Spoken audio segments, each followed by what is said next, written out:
কোরআন ও হাদিস থেকে মূল্যবান তাকরীর নিয়ে আসছেন হযরত মাওলানা মুফতি ইউসুফ আল হুসাইনি সাহেব, ঢাকা। হযরত মাওলানা মুফতি ইউসুফ আল হুসাইনি, ঢাকা। হযরতকে হযরতের মূল্যবান তাকরীর পেশ করার জন্য সবিনয় আরজ করছি।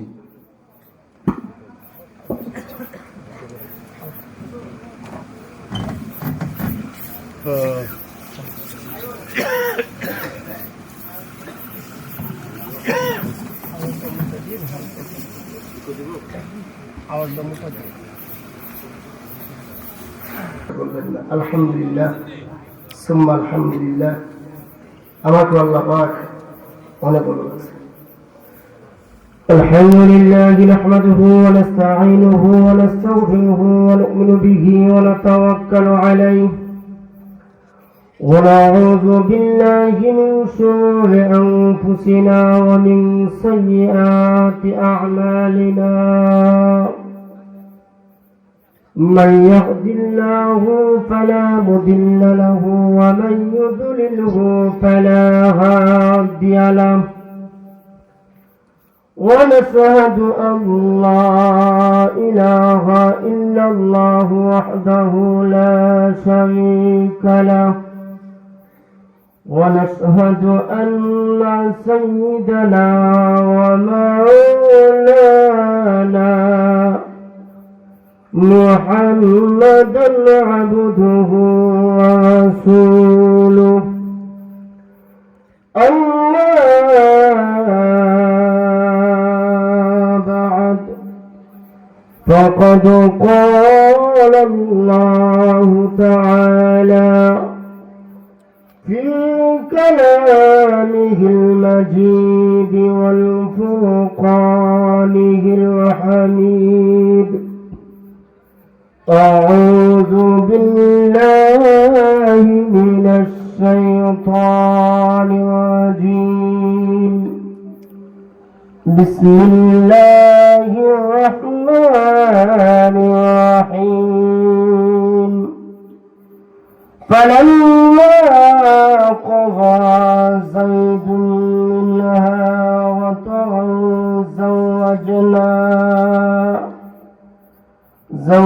زوجناكها لكي لا يكون على المؤمنين. صدق الله العظيم وصدق رسوله النبي الكريم صلى الله على سيدنا ومولانا محمد وعلى آله وأصحابه وبارك وسلم. সকলের মুহাব্বতে জুড়ে জুড়ে কয়েকবার লা ইলাহা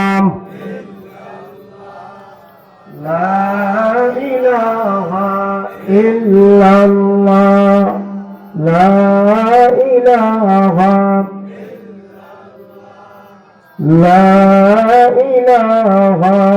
ইল্লাল্লাহ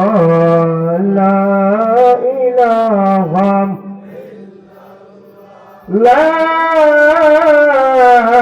ইলাহা ইল্লাল্লাহ মুহাম্মাদুর রাসূলুল্লাহ সাল্লাল্লাহু আলাইহি ওয়াসাল্লাম। সকলের মুহাব্বতে আমাকে একবার আল্লাহ আল্লাহ আল্লাহ আল্লাহ আল্লাহ আল্লাহ আল্লাহ আল্লাহ আল্লাহ আল্লাহ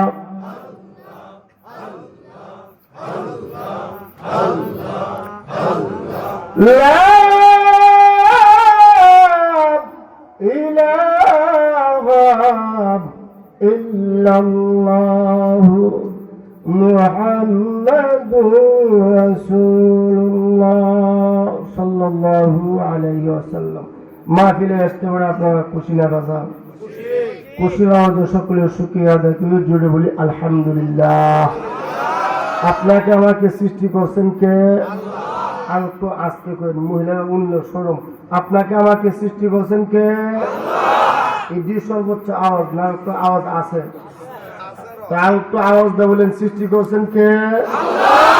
আল্লাহ সৃষ্টি করছেন এমন কোন দলিল আছে না? বলে আল্লাহ নিজে বলেন খলাকাল ইনসান।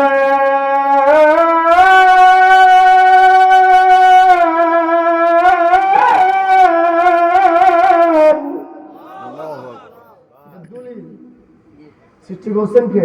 আল্লাহ। কেন সৃষ্টি করছেন? হাফিজ বিবেকান কেন কেন? আল্লাহ নিজে বলেন ওয়ামা খালাকাতুল জিন্না ওয়াল ইনসা ইল্লা লিয়াবুদুন।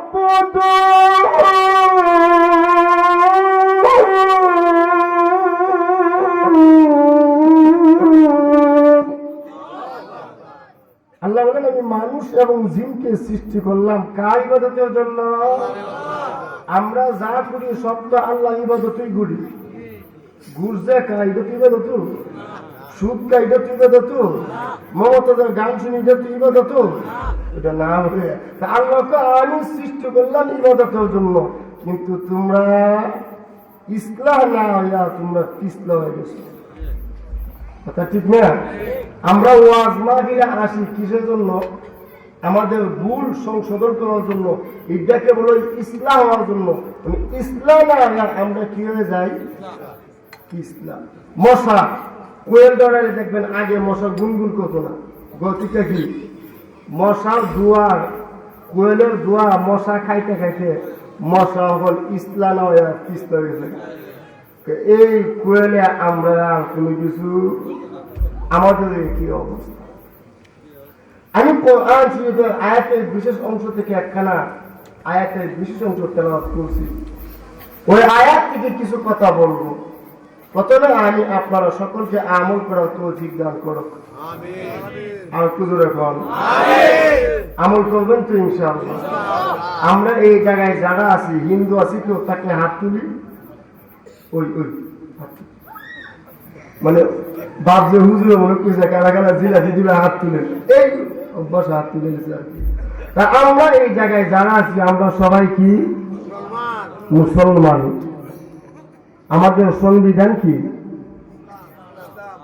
কোরআন। আল কোরআনের আলো গড়ে গড়ে চলবে, এটা বাইরে জ্বালাবেন না নাকি? বাইরে গড়ে যান, গড়ের মধ্যে স্থানের প্রয়োজন, বাইরে কি স্থানের প্রয়োজন না? আর পুজোটা খান। আমি আপনাদের সামনে যে আয়াত তেলাওয়াত করছি ওই আয়াতের মধ্যে একজন সাহাবীর নাম নিয়ে আসছে। আমার আগে হযরত আবু বকর সিদ্দিক রাদিয়াল্লাহু তাআলা আনহুর বিষয় নিয়ে আলোচনা করেছেন। আপনারা বলেন তো দেখি, সাহাবীদের মধ্যে সবচাইতে দামি সাহাবীর নাম কি? আর পুজোটা বলেন। পবিত্র কোরআন শরীফে কয়জন সাহাবীর নাম আছে জানা আছে? আমাদের জানা আছে? পবিত্র কোরআন শরীফে, এই যে কোরআন শরীফ, কোরআন শরীফে কতজন সাহাবীর নাম আছে? আমরা যদি জানি আপনারা ঠিক লেগে, আমরা জানি না কিন্তু আপনারা আছি টাকা থেকে, এদিক তো কথা। পবিত্র কোরআন শরীফে একজন সাহাবীর নাম আছে, ওই সাহাবীর নাম হলো হযরত যায়েদ রাদিয়াল্লাহু তাআলা আনহু। সুবহানাল্লাহ। কয়জন সাহাবীর নাম? একজন। আপনারা কি বলেন? হযরত যায়েদ ছিলেন নবীজির পালিত সন্তান। ঘটনাটা মনোযোগ দিয়ে শুনবেন, আশা করি এই ঘটনাটা আর কোনোদিন শুনেন নাই। প্রথম যায়েদ ছিলেন কি নবীজির পালিত সন্তান। কি সন্তান? কোরআন শরীফে কয়জন সাহাবীর নাম আছে? কোরআন শরীফে কয়জন সাহাবীর নাম আছে? একজন। এই সাহাবীর নাম কি? যায়েদ। এই সাহাবীর নাম কি? আপনারা ভাববেন আমি একা একা তোমার, আপনারা চুপ থাকবেন না। দুই নিয়ত শুনবেন, এক নিজে আমল করবেন, দুই নম্বর যা শুনবেন অপরের কাছে পৌঁছাইবেন। তখন যদি কথা না বুঝেন আর যদি শিখতে না পারেন এই ওয়াজের প্রয়োজন আছে? তাহলে আমরা শিখবো দুই কারণে, এক নিজে আমল করব, দুই এই কথাটা অন্যর কাছে কথা বলতে ইনশাআল্লাহ। এখন প্রশ্ন, কোরআন শরীফে কয়জন সাহাবীর নাম আছে? নাম কি? যায়েদ। নাম কি? যায়েদ। যায়েদ ছিলেন নবীজির পালিত সন্তান। কি সন্তান? পালিত সন্তান। যায়েদের বয়স আস্তে আস্তে 20 থেকে 25 পার হইল। কি বলেন, সন্তান এই বয়সে গেলে কি করানো লাগে? হ্যাঁ, বিয়া শাদী করানো লাগে। আল্লাহ নবী তখন সব তাকাইতেছেন মক্কার মধ্যে কার মেয়েটা সবচেয়ে সুন্দর, নবীর সন্তান, পালিত সন্তান, নবীর সন্তানকে বিয়ে করাইব, কার মেয়েটা সুন্দর। হঠাৎ নবী লক্ষ্য করলেন আমার আপন ফুফাতো বোন, নবীর আপন ফুফাতো বোন, নাম জৈনব। নাম কি? জৈনব অত সুন্দর, মনে হয় যে আল্লাহ নিজ হাতে তাকে বানাইছে। আর একটু জোরে কর, নিজ হাতে। আল্লাহ নবী ঠিক করলেন আমার সন্তানকে দিয়া জৈনবকে বিয়া করানো। নবীজির কি লাগে? ফুফাতো বোন। নবীজির ফুফাতো বোন জৈনব মনে মনে ভাবে আমি বিবাহ করব নবীজিকে। জৈনব মনে মনে কাকে বিবাহ করার জন্য ভাবে, আর নবীজি মনে মনে কি ভাবে? আর কুজুর গান একটা ফেস নাই সেটা। হ্যাঁ, বাবা মনে মনে ভাবে সন্তানটা বিয়া করাবো, আর কন্যা বাপে যেন আমি বাপের বিয়া করি। এই একটা ফেস।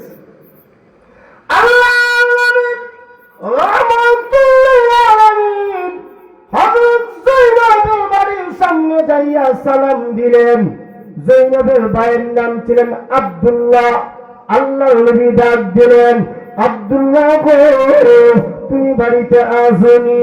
আব্দুল্লাহর মা মানে নবীজির ফুফা আম্মা ডাক দা বলেন, ইয়া রাসূলুল্লাহ, ইয়া হাবিবাল্লাহ, আপনি আমার বাড়িতে শুভ আগমন করলেন, আসেন আমার ঘরের মধ্যে আসেন। ঘরের মধ্যে গেলেন, আল্লাহ নবীকে বসাইলেন। আল্লাহ নবী রাহমাতুল্লাহ আলাইহি ডাক দিয়া বলে, ও ফুফা আম্মা, আমি আপনার কাছে আসছি, একটা প্রস্তাব নিয়ে আসছি। ও গো ফুফা আম্মা। কি ভাই, আপনি যে বক্স এই জায়গায় লাগান একটু বলিছে, আপনি যে সাউন্ড উঠানামা করতেছেন, আমি যে শেষ করে দাম মমিছি আমার গলা তো কাটি কাটি, আমার তো এক পদন তো আমরা দিলে একটা করে দিলি না। আপনি কমা লাগলে একবার কমা লাগবেন, আমরা জন মানুষ, কমা লাগলে একবার কমা লাগবেন। কণ্ঠ মাঝখান তো সাউন্ড উঠানামা করলে আমার গলা তো আমি তো বলছি না যে আপনি সাউন্ড বেশি দেন, এই কথা তো বুঝিলাম। কমা লাগলে একবার বস কমা লেখেন, আলে বুড়াই দেন। লা ইলাহা ইল্লাল্লাহ, লা ইলাহা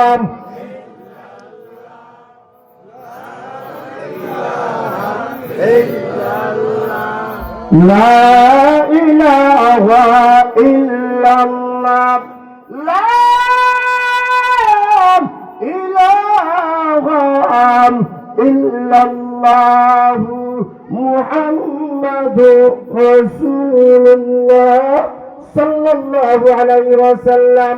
এমনি আল্লাহ নবী হযরত জৈনবের আম্মাকে ডাক দিয়া বলে, জৈনবের মা নবীজির কি লাগে? ফুফা। ফুফা, ফুফাম্মা মানে আমাদের ঢাকাতে বলে আংটি, আর গ্রামের ভাষায় কি গো? ফুফু। ফুফু ফুফু বলে, বলবি কি গো? ফুফুই গো। তাহলে আংটি বাদ আমরা ফুফু বলে যেহেতু বুঝি ফুফু। ফুফু আমি যে আসছিলাম একটা প্রস্তাব নিয়ে, ফুফু মুস্কি দা হাসিটা বলে, ও বাবা প্রস্তাব লাগবো কেন? তুমি কইলে আমরা সাজায় গুজায় তোমার বাড়িতে দিয়াম। সুবহানাল্লাহ কইতেন না? ফুফু বুঝতে বাকি, জৈনব মুস্কি মুস্কি আসে। আমি যতদিন নিয়োগ করছিলাম আল্লাহ জৈনবে মুস্কি মুস্কি হাসে। আর কি কর, আমি যদি মনে মনে ভালোবাসতাম আল্লাহ মনে কবুল করছে। জৈনবের মা বলে, তোমার তো প্রস্তাব নিয়ে আসার প্রয়োজন নাই, তুমি কইলে আমরা কন্যা সাজায়া তোমার বাড়িতে নিয়ে আল্লাহ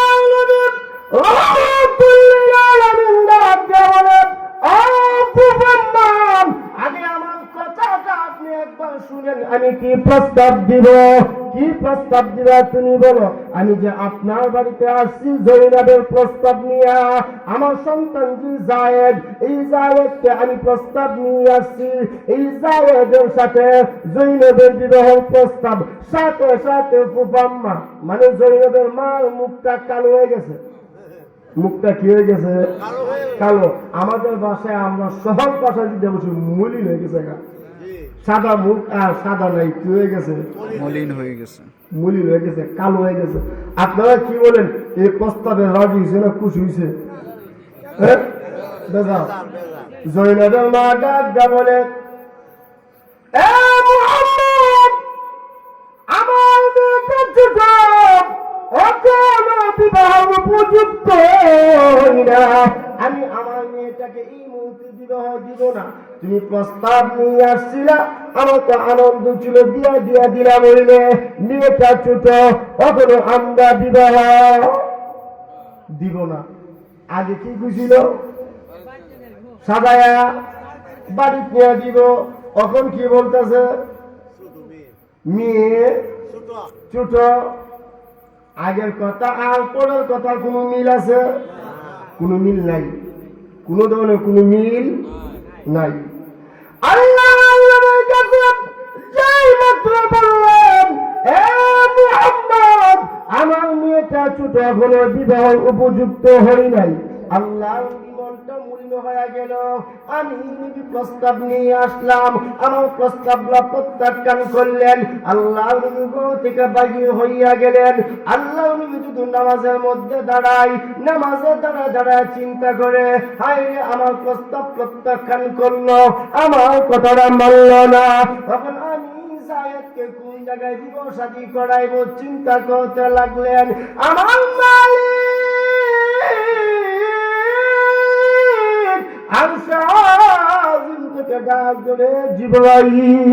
আমি যার জন্য আসমান বানাইলাম, আমি যার জন্য জমিন বানাইলাম, ওই আমার হাবিব, আমার দুস্থ মনটা বেজাল দেখা যা।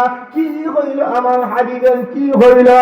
ও জিবরাইল, যাও যাও, এই মুহূর্তে তুমি কোরআনের আয়াত নিয়ে যাও, আয়াত নিয়ে তুমি জানায়া দাও, ওমা কানা লিমুমিনিন ওয়ালা মুমিনা ইযা কাযাল্লাহু ওয়া রাসূলুহু আমরা أن يكون لهم الخيرة من أمرهم ومن يعص الله ورسوله فقد ضل ضلالا مبينا. سبحان الله. আয়াত নাযিল করলেন। আমার আল্লাহ ডাক বলে, ও নবী আপনি জানায়া দেন যে মুমিন এবং মুমিনা, মুমিন বলতে কাকে বুঝাইছে? পুরুষ। মুমিনা দিয়া মহিলা। তাফসীরের মধ্যে লেখেন মুমিন দিয়া আব্দুল্লাহ, মুমিন দিয়া জৈনব, বিশেষ করে এদের নামটা উল্লেখ করছে।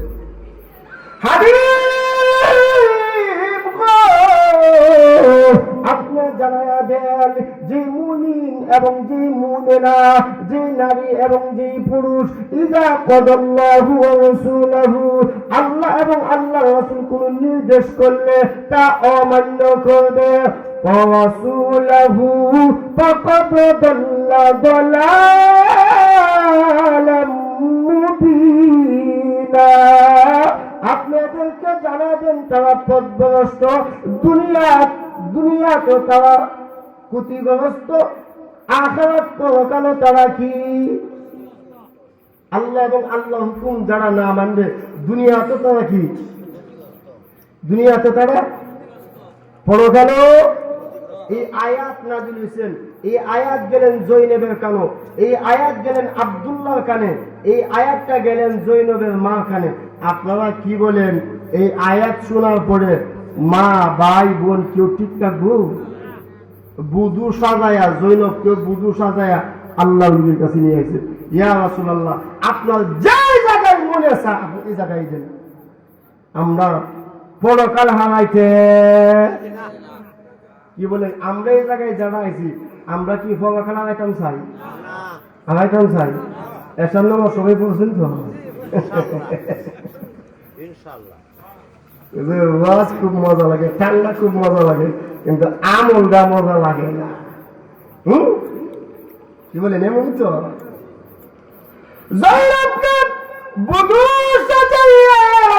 যেই মাত্র নিয়ে গেলেন গাইয়া বলেন, ইয়া রাসূলুল্লাহ, আপনার তার সঙ্গে ইচ্ছা, আপনি তার সঙ্গে বিবাহ দিয়া দাও।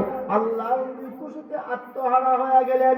আল্লাহ নবী ডাক দিলেন, এ যায়েদ, আমার মনে খুব ইচ্ছা ছিল আমি তোমাকে জৈনবের সাথে বিবাহ দিব। জৈনব অত সুন্দর, মনে হয় যে আল্লাহ নিজ হাতে তাকে বানাইলো। আমার আল্লাহ আমার দোয়া কবুল করছে এবং জৈনবের সঙ্গে বিবাহ দিয়া দিলেন যায়েদকে। নবীর আশা পূর্ণ হয়েছে, পূর্ণ যে হয়েছে এটা কি খুশিতে? ঠেলা ডাক্কা শুনে, হ্যাঁ তোলা ঠেলা বুঝে না। সাপুরের মানুষ পাটলে আমরা ডাক্কা বুঝি, তাহলে ডাক্কায় কি হয়েছে? রাজি হয়েছে। আসলে কিন্তু মন্ত্রিকা নিয়েছি, মন্ত্রিকা নেই নাই। বিয়া হয়ে গেছে 1 মাস 2 মাস 3 মাস, কয়েকদিন যাওয়ার পরে হঠাৎ জৈনব তার স্বামীকে বলতেছে, গুলামের ঘরের গুলাম আমদলি কি করলাম বলে ওই খালের থেকে একটা বড় একটা বাস তুললাই না দিল বলে বাইন্দ জব্দ আমারটা কাজ, আমারটা বরস, আমারও কস। বাসাটা শুনতে খুব বালা।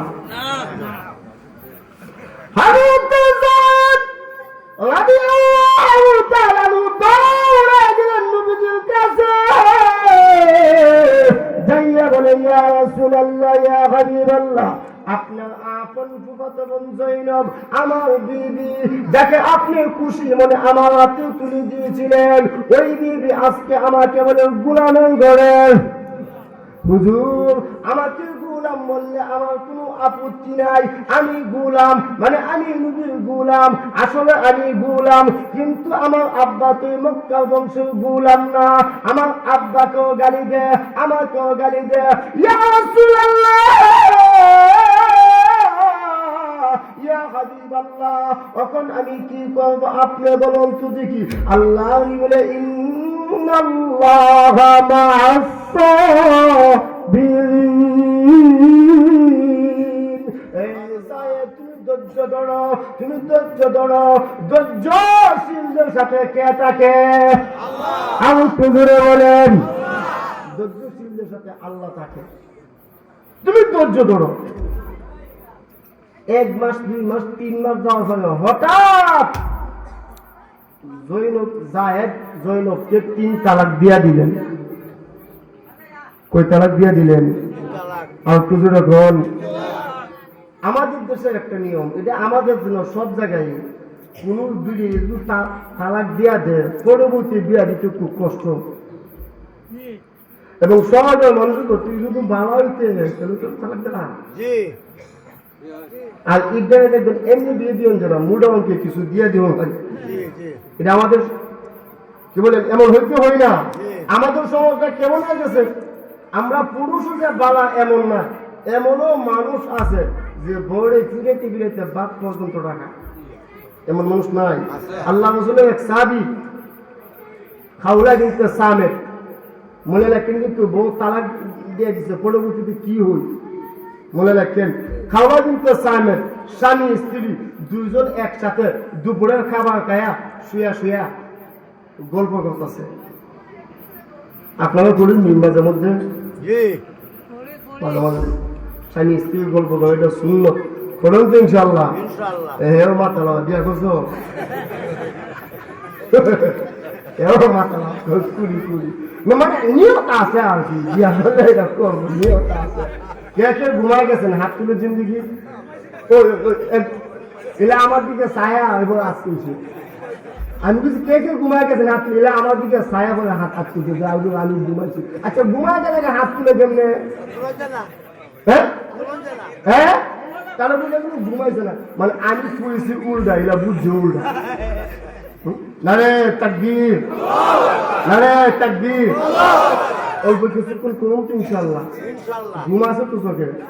আমি তো যখন প্রায় আজ থেকে 5-7 বছর আগে ময়মনসিংহ এক মাহফিল, এই মাহফিলে আজকে যাবো আর কি, প্রায় 11:30 এখানে বয়ান, এই মাহফিলে আজকেও যাবো। এই মাহফিল থেকে বয়ান করে ময়মনসিংহ গুল চত্বরটা, এই চত্বরটার মধ্যে আমি কিছু করে এই বাম পাশে দেখবেন এই ম্যানেজারটা এখন আছে, মাশাআল্লাহ বেটা যে একটা ফের মাশাআল্লাহ। এই লোককে দাঁড়া দাঁড়ায় স্টেজে এসে রাত বাজে 3টা আর একটা 3টা, উনি বসে বসে বুঝতেছে এবার টাকা আছে, এইবার পয়সা আছে, আমার যে একটা ফের আছে বাংলাদেশে এই ফেরই না। আমি কথাটা কইল কি জানি, মানুষ কত কিছু নিয়ে বাহাদুরি করে, আর এইবার ফেক নিয়ে বাহাদুরি করে। দেশটা চলছে বাহাদুরির উপরে, দেশটা চলছে কি এর উপরে? স্বামী স্ত্রী একসাথে শুয়েছে, শুয়ে কথা কইতেছে, হঠাৎ মহিলা মানুষ তো একটা তেড়া কথা কয়ে গেছে। কি কথা কয়ে গেছে? পুরুষ মানুষ তো দেখবেন কিছু কিছু পুরুষ মানুষ আছে ফের বসা উঠিতায় ভালো কথা বলে দেখি বসা উঠতে কইছে, তুই আমার মালা করছ। দৌড়ে কি দিছে? কোরআন শরীফে আয়াত, কোরআন শরীফে আয়াত। এটা হাসানোর জন্য না, ইমান থাকবো না। কোরআন শরীফ রাসূলের কোনো হাদিস নিয়ে চিৎকার করলে ইমান থাকবো না, ইমান থাকবো না। কোরআন শরীফে হাদিস, তুই আমার মালা করছ। এই কথাটা কয়া আল্লাহ এটা কি কইলাম, দুমদম কিছু কি চালাই না, এটা কি কইলাম। তালাক দেওয়ার ফলে দেখেন আফসোস করে মুফতি সাহেবের কাছে যায়, দেখবেন আপনি বাড়া কাজ করবেন, এটা বুটবল বাজার পর্যন্ত আপনি একটা মন্দ কাজ করবেন, দেখবেন বাজি তুলে ঢুকা ঢাকা বন্ধু জায়গা। হেলো হেলো হেলো উঠুতনি এই বুড়িয়া বেড়া আরেকটা বিয়া করছে, কিন্তু বুড়িয়া বেড়া যে তাহাজ্জুদ তোমার চলছে, এটা কিন্তু কেউ কেউ না। বিবিকে যে মা বলছে, এটা স্বামী স্ত্রী নবীজি কাছে যাওয়ার আগেই এই কথাটা কি নবীজি শুনল, এটা কি করলো? তৎযুগের মাসআলা ছিল নবীজি কেউ শুধু বউকে আম্মা রাখে, তার জীবনের জন্য তার এই বিবিকে বিয়া করা হারাম, কোন ইল্লা মিল্লা নাই ইসলামে। চিরদিনের জন্য কি আবার বলেন হারাম। কেউ যদি একবার তার বিবিকে কি রাখে, মা রাখে, চিরদিনের জন্য হারাম। তখন সেই সাহাবী আস্তে আস্তে আস্তে আস্তে নবীজির কাছে গেছে, ইয়া রাসূলুল্লাহ, ইয়া হাবিবাল্লাহ,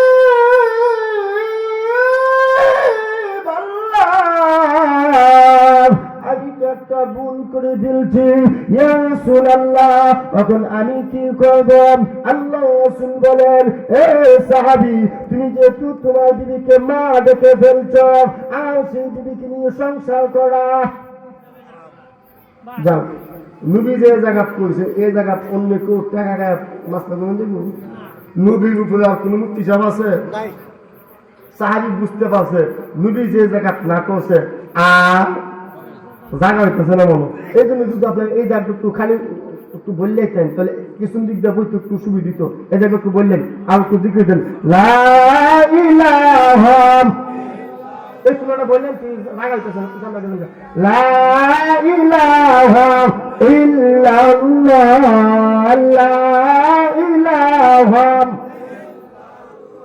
জোরে লা ইলাহা ইল্লাল্লাহ, লা ইলাহা, লা ইলাহা ইল্লাল্লাহ, মুহাম্মাদুর রাসূলুল্লাহ সাল্লাল্লাহু আলাইহি ওয়াসাল্লাম। নবীজি কি বলছেন? আকাশ হবে না। পুরুষ বুঝতে পারছে নবী যে জায়গা একবার না করছে আর কোন কাজ হবে না। কত বুঝতে পারছেন তো আপনারা? কত বুঝতে পারছেন তো? কার কাজ হবে না, শেষ। কিছুক্ষণ পরে তার ওয়াইফ গেছে, ওয়াইফ কেন গো এমন আসলো, তার বউ গেছে, তার বউ গেছে, আমার স্বামী আমার মা রাখছে, একটা পয়সা লাগবে, কোনো পয়সা না নাই, শেষ। মহিলা চলে আসছে, আবার 3 দিন পরে গেছে, হুজুর একটা পয়সা লাগবে, কোনো পয়সা নাই, মহিলা চলে আসছে। তৃতীয় দিন আবার গেছে, হুজুর একটা ফাইসালা দেন, কোনো ফাইসালা নাই। তখন মহিলা শুনল রাগ উঠে যায়, রাগ উঠে তো কোনো কিছু করতে পারে না, বিয়া দিবি করতে পারে না। উনি কে? আল্লাহ রাসূলের সাথে সামনে বড় গলা কথা দিব, এই সাহস তো পৃথিবীর কারো বেঈমান মুরতাদ নাস্তিক যারা, এটা হলো ভিন্ন কথা। ওই মহিলা ডাক দিয়ে বলে, হুজুর আপনি আমার দিকে একবার তাকান, আমার একখানা দুইখানা পাঁচখানা সন্তান আল্লাহ আমাকে দিয়েছে, একটা সন্তান আমার বুকের দুধ খায়, আমি যদি আমার স্বামীর সংসারে না যাই আমার সন্তান আমার দুধ পাইবে না। ইয়া রাসূলুল্লাহ, ইয়া হাবিবাল্লাহ, শুধু তাই না, আমার বিবাহ যে সময় ছিল এই সময় আমার বয়স ছিল 16 বছর, আমি দেখতে খুব সুন্দরী ছিলাম। এখন আর এই সুন্দর আমার মাঝে 16 বছরের মেয়েটা যেমন 5টার মেয়ে কি এমন হইল কিছু রইল পরিবর্তন হয়ে যাবে। ইয়া রাসূলুল্লাহ, ইয়া হাবিবাল্লাহ, তাই না তাই না ইয়া রাসূলুল্লাহ, শুধু তাই না, আমার বাবা বাড়িতে আমি যে মাল পাইতাম, যে ধন সম্পদ পাইতাম, এই ধন সম্পদ গুলো আমি নিয়ে আসছি। এখন আমি কোথায় যাই, যাওয়ার কোনো জায়গা নাই। আল্লাহ বলে তুমি যাই বলো আর না বলো কোনো কাজ। এমনি বলে ইয়া রাসূলুল্লাহ, ইসলামের এমন কেমন নীতি আমার বুঝে আসে না। মহিলা ডাইরেক্ট করেছে, ইয়া রাসূলুল্লাহ ইসলামের এমন কেমন নীতি এটা আমার বুঝে কি বুঝে আসে না। অন্যায় করবে একজন আর শাস্তি ভোগ করবো নিয়ম, অন্যায় করবে একজন শাস্তি ভোগ করবো 2 জন, এটা আমার বুঝে। আল্লাহ কেমন? আমার স্বামী আমাকে মা বলছে, অন্যায় করছে আমার স্বামী, আমি তো আমার স্বামীকে আব্বা বলি নাই। কথা বুঝে দিলাম না বলো? গ্রামের পিছনে তো দেখবেন মাঝে মাঝে এমন একটা ফেস দৌড়াবো, এটা থেকে আর কেউ যা তুই বিশাল ফাইলে সবাই দেখতেছে বিশাল আব্বা আলী ভাই ফাইলেব, কিন্তু মাঝখানটা এমন এক ফেস দৌড়া বইছে মানে আকল আলী ভাই ফাইলেছে। এমন এমন হয় না, এমন হয় না? তুই আব্বাস কো আমি তুই 5 দিলে কি আমার তো টানের দোষে আমার কানে কি আল্লাহ রাসূল সাল্লাল্লাহু আলাইহি ওয়াসাল্লাম সাথে বলতেছে, এটা এমন কি নীতি, এটা এই নীতিটা আমার বুঝাইলো না। আপনারা কি বলেন, শরীয়তের কোন নীতি বুঝে আইলে মানতে হবে, বুঝে না আইলে কি মানো লাগবে না? এমন হ্যাঁ, বুঝে আইলে মানতে হবে, না আইলে মানতে হইব, বুঝাইলে মানতে হইব, না আসলো মানতে হইব। রাসূল মহিলা বলতেছে, ইয়া রাসূলুল্লাহ, ইয়া হাবিবাল্লাহ, আমি তো আব্বা করি নাই, আমি কেন কষ্ট ভোগ করবো? আমার তো কোনো কি নাই, অন্যায়। আল্লাহ রাসূল বলে যাও, কোনো কথা এখানে চলবে না, যাও তুমি। মহিলা আল্লাহ রাসূলের দরবার থেকে চলে গেছেন। কি বলে, রাসূলের দরবার থেকে যদি যা আর কোন দরবার আছে? আল্লাহ দরবারও নাই, হ্যাঁ, আল্লাহর কাছে যাওয়ার মতন আর কোনো সুযোগ নাই। আর কুজুরের ঘাম আছে না নাই? মহিলা এবার নমাজের বিছনাটা লয়া চলে গেলেন খেজুরের বাগানে, যায় সাজদায় পড়ে কান্দে, মাবুদ আল্লাহ, আমি গিয়েছিলাম তোমার হাবিবের কাছে, তোমার হাবিব আমাকে কোনো পয়সা দেয় নাই, আমি এমনি করে কান্নাকাটি করলাম, ও আমার মালিক, ও আল্লাহ, তুমি আমাকে শুধু একটা পয়সা দিয়ে দাও, এই পয়সার মধ্যে আমাকে সমাধান হয়ে যাইতো। তোমার হাবিব আমাকে পয়সা দেয় নাই, এখন আমি আসছি তোমার কাছে, ইয়া আল্লাহ, আমি তোমার কুদরতি বলে সাজদা দিয়া কান্নাকাটি করি, আর আমাকে তুমি পয়সা দিয়া দাও। একদিন গেল কোনো পয়সা আসে নাই, 2 দিন গেল কোনো পয়সা আসে নাই, 3 দিন গেল, এমনি আমার আল্লাহ ডাক দাও বলে, হে জিবরাইল, যাও যাও, তার পয়সা নিয়ে আমি আল্লাহ কোরআনের আয়াত নাজিল করে দিলাম। কোরআন 27 নম্বর পাড়ার প্রথম পৃষ্ঠা, 28 নম্বর পাড়ার প্রথম পৃষ্ঠা, قد سمع الله قول التي تجادلك, এই আয়াত নাযিল করে দিলেন এই সূরার নাম হল ঝগড়া। এই সূরার নাম কি? স্বামী স্ত্রী যে ঝগড়া করছে এই আয়াত যে নাযিল করছে এই সূরার নাম কি লিখে দিছে? আমি আল্লাহ তাআলা তার দিদিকে যে মা বলছে আমি তাহলে মাফ করছি 2টা কারণে। কয়টা কারণে মাফ করছে? এই 2টা কারণ সবাই শুনবেন তো ইনশাআল্লাহ। কয়েকদিন শুনবেন তো ইনশাআল্লাহ। কারণ করা 2টা। এই দিকটা যে ওই তালাক যে হয়েছে কান্না তালাক হয়েছে খালি হলো মনে লাগলো না। তালাক যে দিছিল কারে না তালাক দিছিল? জৈনব। জায়েদ জৈনবকে কি দিছিল? তালাক দিছিল। তালাক দেওয়ার পরে জৈনব খুশি না বেজার? বেজার। ভাইও যার মেয়েটা তালাক সে বুঝে, যার বাড়িতে একটা তালাক প্রাপ্ত মেয়ে আছে তার মা বাবা বুঝে তার মাতার যে কি করে আছে সে বুঝে। জৈনবের তালাক হয়ে গেছে এই কথাটা নবীজি শুনিয়া খুব মর্মান্তিক, হাইরে বিবাহের মধ্যে তো রাজি ছিল না। আমার দিকে তাকায়া, আমার কষ্টের দিকে তাকায় আল্লাহ আয়াত নাযিল করছেন। তেলাল বলে কি হয়েছে? রাজি হয়েছে। ওহন কি করা যায়? এইভাবে যে মাত্র কইলেন আল্লাহ নবী নামাজে গেল মন দুশ্চিন্তা, কি করা যায়? হঠাৎ আল্লাহ নবী কইতাছে আমি যদি জৈনবকে বিবাহ করলেন এটা জৈনবের মনে কোনো কষ্ট? আচ্ছা আল্লাহ নবী যে জৈনবকে বিবাহ করবো জায়েদ নবীর কি লাগে? হ্যাঁ, পালিত সন্তান। তো এখন পালিত সন্তানের বাবা যদি এই মেয়ের বিবাহ করে সমাজে মেনে নিব? আমাদের সমাজের ছোট্ট একটা উদাহরণ দিই যে বিয়ার মধ্যে উকিল না সাক্ষী, তাহলে না কি কম? উকিল বাবা। উকিল বাপ। এখন জামাই যদি চাইরা দেয় আর উকিল বাপ যদি কোনো সময় বিয়া করে মানুষ কি দিব? ওই খারাস তুই এই কামনা কেমন করলে? এই বল বড়া আর কি মায়ের খুঁজে পাইছিল না তুই তোর জিরে বিয়া করলে কেমনে? এমন তো করবো কত বুঝাতাম পারছি না মাসালাটা, এমন তো করবো। কিন্তু ইসলামে উকিল বাপ বলতে কোনো কিছু ইচ্ছা করলে বিয়ে বিবাহ করতে পারবো। তার সাথেও পর্দা করা ফরজ। তার সাথেও কি পর্দা করা ফরজ? মানটা কত?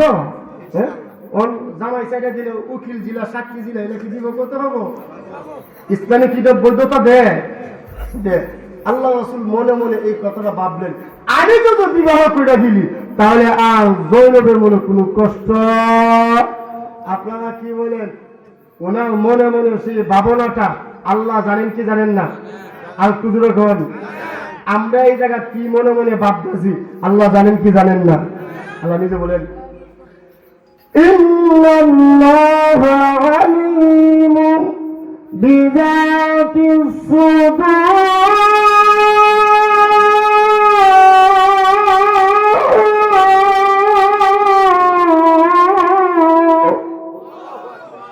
আল্লাহ অন্তর্জামী। আপনার মনে মনে কি ভাবছেন এটা কে জানে? আল্লাহ। আর আল্লাহ জানে আপনি মনে মনে কি ভাবছেন। আল্লাহ কো আমার হাবিব চাইছে বিয়া করবার লাগে। ও জিবরাইল, আল্লাহ রাসূল যে 11টা বিয়া করেছেন 10টা বিয়া হয়েছে দুনিয়াতে। 10টা বিয়া কোথায় হয়েছে? দুনিয়াতে। একটা বিয়া হয়েছে আসমানে। একটা বিয়া কোথায় হয়েছে? আসমানে। এটা হয়েছে এটা কয় দরকার নাই। কোথা মুরগি যে জায়গা পেতেছে কই এই জায়গা তাগিটা প্রয়ে যেতাম না একবারে শেষ করে দিতে যেমন আল্লাহ রাসূলের একটা বিবাহ কোথায় হয়েছে? কোথায় হয়েছে? আসমানের যে বিবাহ হয়েছে কন্যাও জানে না, মানে যাদের বিবাহ হয়েছে তারা কেউ। তাহলে এটা কেমনি কি ইজিন লাগে না? এটা কেমনি কি হইল? শেষ পর্যন্ত শুনবেন ইনশাআল্লাহ। মা যে ডাকছিল সমাধান কই কারণে? 2 কারণের সমাধান। এই জিনিসটা মনে রাখবেন। আর এই দিক দিয়া নবীজির একটা বিবাহ কোথায় হয়েছে? আর আসমানে বিবাহ হয়েছে। এখন বিবাহটা আসমানে হয়ে গেল এটা কিন্তু সমাজে কেউ জানে না। এই দিক দিয়া বিবিও জানে না। আল্লাহ জিবরাইলকে ডাক দিলেন, জিবরাইল যাও এই উঠে গেলে আমার বন্ধুকে জানা দাও। আমার বন্ধু মনে মনে মনে মনে চিন্তা করলেন, উনি মনে মনে ভাবলেন আমি যদি জৈনবকে বিবাহ করে ফেলি জৈনবের মনে আর কোনো কষ্ট থাকবে না। এই জন্য আমি আল্লাহ আসমানের মধ্যে একটা বিবাহ করলাম আরশে আজিমে। এই বিবাহটা আল্লাহ রাসূল এবং জৈনবের বিবাহ দিয়া দিলেন। তখন এই বিবাহ কথা কিন্তু নবীও জানে না, এই বিবাহ কথা জৈনব জিবরাইল বললেন যাও তুমি জানা দিয়াও। জিবরাইল আসলেন, আয়েশা জানালেন নবীজিকে, ইয়া রাসূলুল্লাহ এই মুহূর্তে আল্লাহ জানাইছেন আরশে আজিমে আপনার এবং জৈনবের বিবাহ করে দিয়ে দিয়েছেন। কোন ছিল এই সাহাবীর নামটা যে আসছে মনে আছে তো? কোন সাহাবীর নাম না? এই নামটা কিন্তু এখনই তার নামটা কেন আনছে, ওখানে কিন্তু তার এই নামটা প্রয়োজনটা আসবে। বললেন বিবাহ আমার বিবাহ করেছেন আল্লাহ। জি সামনে তাকায় দেখে জায়েদ, কি বলেন আল্লাহ নবী জায়েদ তো জায়েদ শুনছুনি জৈনবকে দিয়ে আমাদের বিবাহ করাইছে, যাও জৈনবের বাচ্চা এই সংবাদটা দিয়া। আচ্ছা জায়েদের কি লাগে? সাবেক সাবেক স্বামী না? জায়েদকে যদি বলে যাও তুমি যায় তার কাছে যা সংবাদটা দিয়া আমরা গেলাম বলে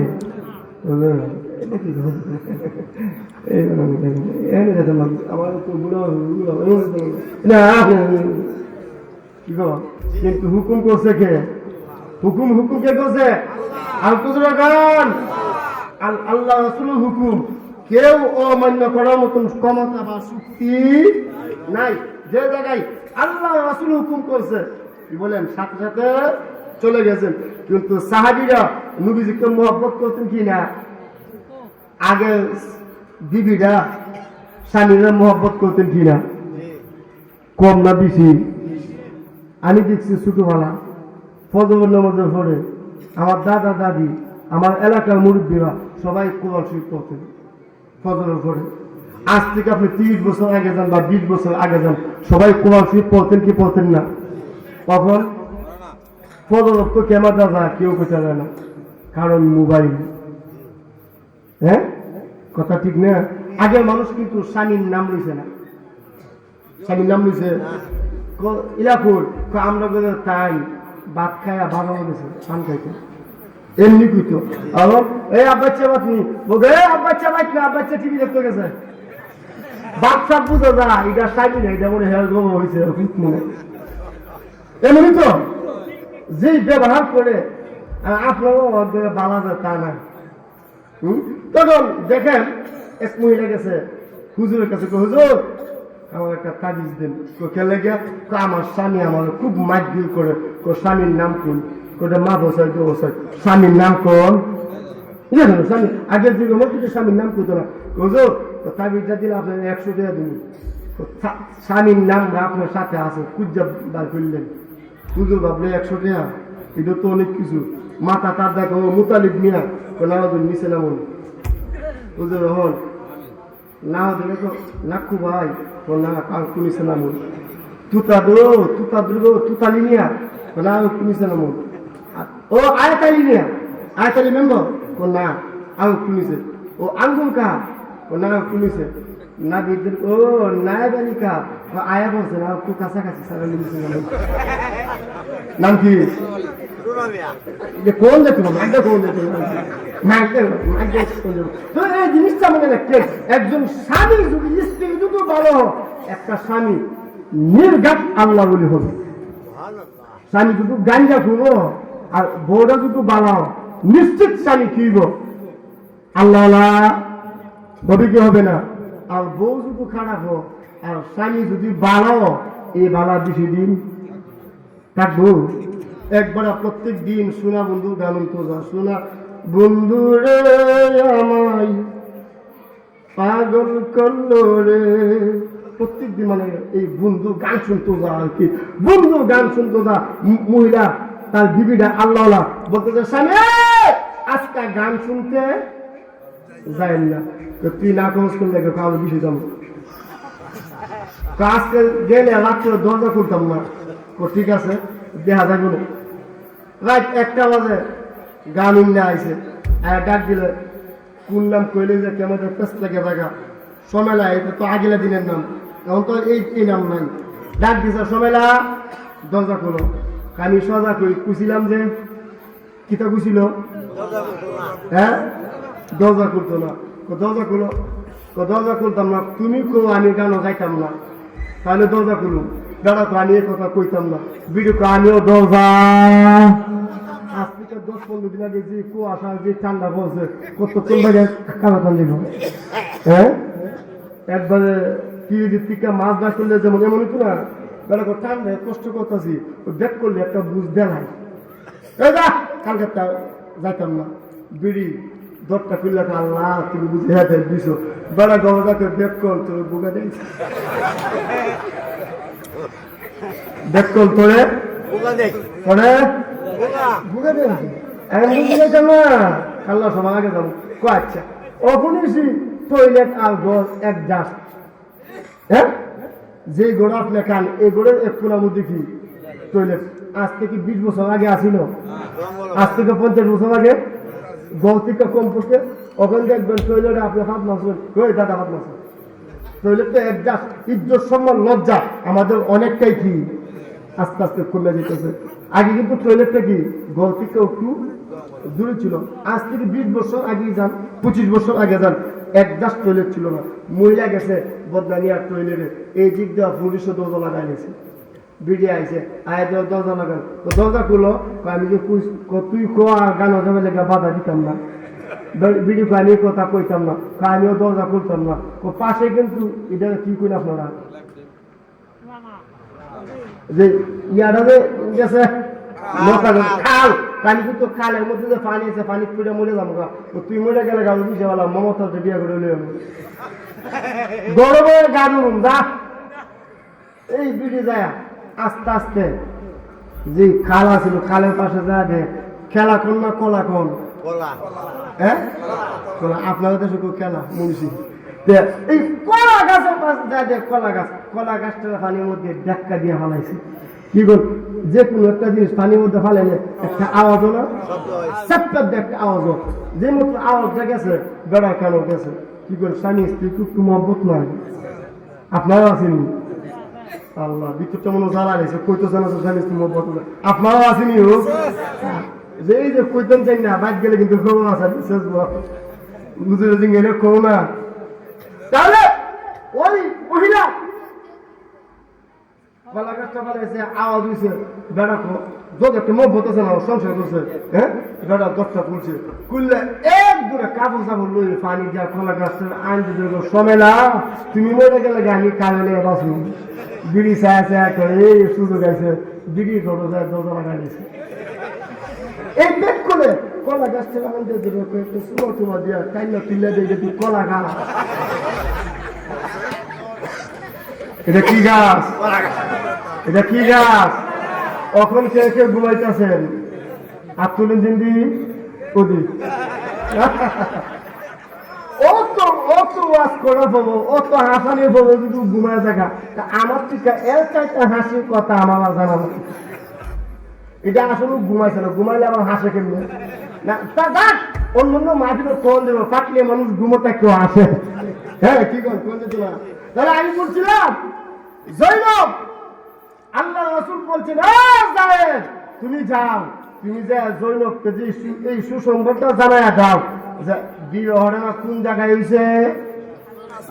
আর একটু জোরে বলেন, আর একটু জোরে বলেন। এটা আল্লাহ নবী ছাড়া আর কেউ জানে, আর কেউ জানে না। আমার আল্লাহ আমাকে জানাইয়া দিলেন আল্লাহ নাকি জৈনবের বিবাহ আমার সাথে আরশে আজিমে দিয়া দিলেন। এই মুহূর্তে তুমি যাইবা, যাইয়া তুমি জৈনবকে জানাইয়া দিবা। যে মাত্র জায়েদকে বললেন, জায়েদ জৈনবের বাড়ির সামনে দেয়া সালাম দিলেন, আসসালামু আলাইকুম। এই বাড়িতে কেউ আসেননি। জৈনব বলেন কে? আমি জায়েদ, আল্লাহ নবী আমাকে পাঠাইছেন। আল্লাহ নবী বলছেন জৈনবের বিবাহ নাকি আরশে আজিমে আল্লাহ রাসূলের সঙ্গে আল্লাহ দিয়ে দিয়েছেন। সুবহানাল্লাহ বলেন না? আর একটু জোরে এখন এই সংবাদ শোনা হলে জৈনব খুশি বলে বেজাবে গো। আগের তো মনে মনে কি চাইছিল, আগে মনে মনে কি চাইছিল। তখন জৈনব মুস্কি মুস্কি আসে কো, আল্লাহ আমার দোয়াটা কি করছে, আল্লাহ আমার দোয়াটা কবুল করছে। হযরত যায়েদ রাদিয়াল্লাহু তাআলা এই সংবাদটা দিয়ে আজিমাতো আল্লাহর নবীর কাছে গেলেন, ইয়া রাসূলুল্লাহ, ইয়া হাবিবাল্লাহ, আপনার সেই সংবাদটা আমি জৈনবকে দিয়ে এলাম। আল্লাহর নবী বলেন, সাহাবীদের মধ্যে জানায়া দাও। সাহাবীদের মধ্যে জানায়া দিলেন। জৈনবের সম্মান কতটুকু বাড়ছে, যে বিবি দেখেন ওই বিবি জৈনবকে ইজ্জত দেয়, সম্মান দেয়, এটা সাধারণ না। যার বিবাহ আরশে আজিমে স্বয়ং আল্লাহ দিয়ে দিয়েছেন, এই জিনিসটা তার দাম, ইজ্জত সাধারণ না। প্রত্যেক বিবি হযরত জৈনবকে কি করতেন, সম্মান করতেন, স্নেহ করতেন। হযরত আবু বকর রাস্তা দিয়ে আইতাছেন, আবু জাহেল ডাক দেখো, এ আবু বকর শুনছুনি? কো কি? আমি অতদিন কইতাম মোহাম্মদ আধা পাগল, আজকে আমি ঘোষণা দিলাম মোহাম্মদ পুরা পাগল। নাউজুবিল্লাহ। আউযুবিল্লাহ কুছিলেন, নাউযুবিল্লাহ কুছিলেন, কথা বুঝছি না। আর কুছুর কন আপনারা আউযুবিল্লাহ নাউযুবিল্লাহ সমান হয় কি, এমন বোঝা যায় কি? তখন কেন শুনছুনি আসমানগুলি দিয়ে আমার কে কইছে? তোমার নবী ঘোষণা দিছে জৈনবের সাথে নাকি নবীর বিবাহ হয়েছে। এই কথাটা কে বলছে? নবী বলছে। আবু বকর বলে, আমার নবী যদি এই কথাটা ঘোষণা দেয় আমি বিশ্বাস করে নিলাম আল্লাহ রাসূলের জবান দিয়া যা আসছে বিন্দু পরিমাণ মিথ্যা কথা না, 100% আল্লাহ জৈনবের সাথে আমার নবীর বিবাহ দিয়া দিচ্ছেন। আর একটু জোরে বলেন। আবু বকর সব বন্ধ করে কি করে নিছেন? বিশ্বাস কি বলেন? আপনার আমার নবী আপনাকে আমাকে মোহাব্বত করেন কি করেন না? ভালোবাসেন কি বাসেন না? হ্যাঁ, আপনাকে আমাকে জান্নাতে নেওয়ার জন্য পাগল কি পাগল না? আর কুতুরা বলেন, এই কথা প্রসঙ্গ আসতেছে যে আল্লাহ নবী উম্মতের জন্য কত পাগল, উম্মত কি নবীর জন্য আসলে পাগল? আমরা যারা আছি এরা কি আমরা সবাই নবীর জন্য আসলে পাগল? আর কুতুরা এখন যেমন হওয়ার দরকার ছিল তেমন না, যেমন প্রয়োজন ছিল এমন পাগল। নবী আমাদেরকে যতটুকু ভালোবাসে আমি আপনার নবীকে ততটুকু ভালো। ছোট্ট একটা ঘটনা করি, আমি যাইতাছি যে সমাজে কিভাবে আল্লাহ নবী কন্ট্রোল দিচ্ছেন আর বিবাহ যে কমাইছেন। বিয়া করলে কিন্তু মিষ্টি মাষ্টি লাগে না, আজকে মিষ্টি কম। আসমান আল্লাহ কেমনি বিয়াটা বস করাইলেন, কোন ফেরেশতার সাক্ষী, কতটা দেন হোক, এটা আগে আমাদের জানা লাগতো না। এই যে ঘটনাটা পুরা বিস্তারিত কিছু মাস আলা আসবে। আর ওই দিক দিয়া মা মনে আছে তো, 2 কারণে মা এই বিষয়টা সর্বোচ্চ 5 মিনিট লাগবে ইনশাল্লাহ। এই 5 মিনিটে কি আমি বুঝাই দিয়ে দেবো এই মাসআলাটা। এর মধ্যে আমি বলছিলাম নবী আপনাকে আমাকে মোহাব্বত করেন কি করেন না, ভালোবাসেন কি বাসেন না? নবীজি চান ওনার কোন উম্মত জাহান্নামে যাক। আর একটু জোরে এখন না। হযরত জিবরাইল আলাইহিস সালাতু ওয়াস সালাম আল্লাহ নবীর কাছে একবার দুইবার নাম 24,000 বার আল্লাহ নবীর কাছে আসলেন। আল্লাহ নবী একবার তাকায় দেখেন জিবরাইলের মনটা খুব ভালো দেখা যায় না, সারাটা মুলিন দেখা যায়। আল্লাহ নবী ডাক দেয়া বলে, এ জিবরাইল কি হইল তোমার? প্রত্যেক দিন তুমি হাসি খুশি আছো, আজকে তোমার হাসি নাই, আজকে তোমার মুখে কোনো হাসি নাই, মনটা তোমার বেজার দেখা যায়। বলে ইয়া রাসূলুল্লাহ, ইয়া হাবিবাল্লাহ, আমি আজকে আমার আল্লাহ আমাকে অনুমতি দিয়েছিল, আমি গিয়েছিলাম জাহান্নাম দেখে আমি আসলাম। ইয়া রাসূলুল্লাহ, ইয়া হাবিবাল্লাহ, জাহান্নামের আগুন তো দাও দাও দাও দাও দাও দাও করে জ্বলে। জাহান্নাম থেকে যদি কেউ এক বালতি আগুন দুনিয়ার জমিনের মধ্যে রাখা হয়, ইয়া রাসূলুল্লাহ, ইয়া হাবিবাল্লাহ, দুনিয়াতে যত গাছপালা আছে সমস্ত গাছপালা পুড়ে ছাই হয়ে যাবে। শুধু খালি তাই না, জাহান্নাম থেকে যদি একজন জাহান্নামীকে বাজিতপুর বাজারে যদি লটকায়া দেওয়া হয়, পৃথিবীতে 18,000 মাখলুকাত থেকে কোনো মাখলুকাত থাকবে না, সবাই আটকিল করবে। ইয়া রাসূলুল্লাহ, শুধু তাই না, জাহান্নামের আগুন অত কালো আগুন, একজন আরেকজনকে দেখবে না, একসাথে তাকে জাহান্নামে দিবে। কালো আগুনটা কালো থাকার কারণে একটা চুল পরিমাণ মাঝখান দিয়া পাক থাকবে। নবী গো, চিল্লাইবে, একজন আরেকজনের চিল্লি শুনবে না। আল্লাহ নবীর কাছে জাহান্নামের বর্ণনা দেয়। আল্লাহ নবী বলে, আমার উম্মত কি সেই জাহান্নামে যাবে? জিবরাইল চুপ হয়ে গেলেন। তুমি কেন কথা বলো না? বলেন, ইয়া রাসূলুল্লাহ, ইয়া হাবিবাল্লাহ, আপনার কিছু উম্মত এই জাহান্নামে যাবে। যে মাত্র এই কথাটা বললেন, আপনার আমার নবী রাহমাতুল আলামিন উজ্জ্বল মুখটা যেন মলিন হয়ে গেলেন, কালো হয়ে গেলেন।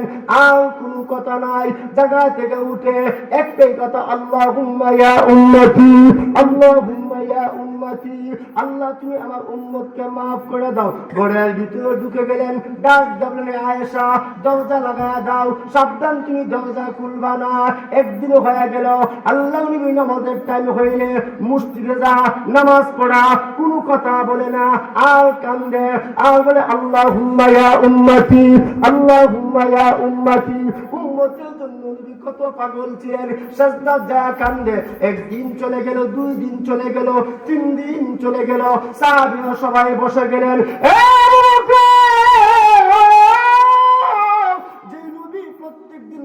নামাজের পর আমাদের সাথে কথা বলতেন, আসরের নামাজের পর আমাদের হালত জিজ্ঞাসা করতেন। 3 দিন হয়ে গেল, নবী আমাদের সঙ্গে কোনো কথা বলে না, নবীর হাসি মুখ আমরা দেখি না, নবী খালি কান্দে। আর নবী বলে, আল্লাহুম্মা ইয়া উম্মতি, আল্লাহুম্মা ইয়া উম্মতি। নবীর কি হয়েছে? এই মক্কার মধ্যে কে নবীকে আঘাত করলো? কার অত বড় সাহস? এই মক্কার মধ্যে কে নবীকে আঘাত করলো? কার অত বড় সাহস? এমনি সমস্ত সাহাবীরা পরামর্শ করলেন, আপনি যাবেন, আপনি যাইয়ে আমার নবীকে সালাম দিবেন, আমার নবীকে হালত জিজ্ঞাসা করবেন।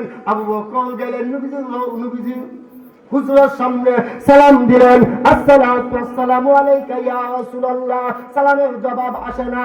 আল্লাহর নবী রাহমাতুল্লাহ আলামিন ডাক দেয়া বলে, আয়েশা দরজা খুলবা না, আমি আমার গুনাহগার উম্মতের জন্য কান্নাকাটি করব। সাবধান, তোমরা কি দরজা খুলবা না, আমি আমার গুনাহগার উম্মতের জন্য কান্নাকাটি করব। আবু বকর এই জায়গায় থেকে চলে গেলেন। আসলেন হযরত উমর, দরজা খুলে নাই, চলে গেলেন। আসলেন হযরত উসমান, দরজা খুলে নাই। আসলেন সালমান ফারসি, দরজা খুলে নাই। আসলেন আল্লাহর নবী পালিত টুকরা হযরত ফাতেমা সিদ্দিকা রাদিয়াল্লাহু তাআলা আনহা। এবার এসে ডাক দিলেন, ইয়া রাসূলুল্লাহ, ইয়া হাবিবাল্লাহ, আমি ফাতেমা আসছি, আপনি দরজা খুলেন। কি হয়েছে আপনার মনের কথা আমার কাছে বলেন। আল্লাহ রাসূল বলে, আয়েশা দরজা খুলবা না, আমি আমার গুনাহগার উম্মতের জন্য আরো কাঁদবো, আমার গুনাহগার উম্মতের গুনাহগুলো আমি মাফ করাইব। এই বলে কাঁদতে লাগলেন। এমনি ফাতেমা ডাক দিয়ে বলে, আব্বা যান, আপনি কি আমাকে আবু বকর ভাবছেন নাকি? আপনি কি আমাকে উসমান ভাবছেন নাকি? আপনি কি আমাকে সালমান ফারসি ভাবছেন নাকি? তারা আসবে, দরজা খুলবেন না, তারা চলে যাবে। ওগো আব্বা, আমি কিন্তু উসমান আলী না, আমি আপনার কলিজার টুকরা ফাতেমা। আমি এই জায়গায় দাঁড়াইলাম, কিয়ামত হইতে পারে, আপনার মনে কষ্ট না শুনে আমি যাব। কষ্টটা কি গুনাহগার উম্মতদেরকে বাঁচানোর জন্য। যাই হোক, আলহামদুলিল্লাহ, যদি কোনো সময় হয় এই দুই কারণ আর এই দিকটা যে বিবাহ কি হয়েছিল এটা পরে ইনশাল্লাহ পরবর্তী বক্তা আমাদের উস্তাদ শাইখুল হাদিস আল্লামা শরীফুল ইসলাম আজিজি সাহেব সামনে উপস্থিত হয়ে গেছেন। আর কথা বলা ঠিক হবে না, আমি আপনাদেরকে হাসাইতে যাই আর যদি কারোর কোনো মনে কোনো কষ্ট দেয় কথার মধ্যে, আমি এই জন্য দুঃখিত। আপনারা আমার জন্য দোয়া করবেন, আমিও আপনাদের জন্য দোয়া করবো। আসসালামু আলাইকুম ওয়া রাহমাতুল্লাহ।